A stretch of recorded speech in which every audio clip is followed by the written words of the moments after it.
যদিও এর আগে আমি বন্দে ভারতে উঠেছি, তবে আজ মা বাপিকে দেখে আমারও যেন সেই প্রথম নতুন কিছু করার আনন্দ হচ্ছে। আমরা বড় হয়ে সবসময় চাই মা বাবাকে নতুন কিছু দেখাতে, খাওয়াতে বা উপভোগ করাতে। এমনটা আমাদের ছোটবেলাতেও তারা করতেন। চলো এবার নিজের নিজের সিটে বসা যাক। খড়গপুর থেকে ঠিক 7:38 ট্রেন ছাড়বে।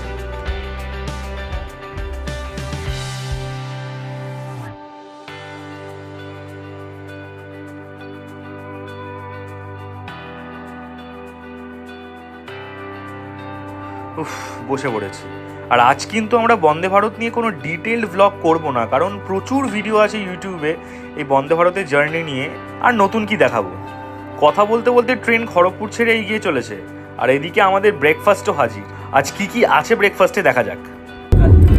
ব্রেড, বাটার, জ্যাম আছে, কেচাপ আছে, কেক আছে, আর এখানে হচ্ছে ফ্রেঞ্চ ফ্রাইস আছে।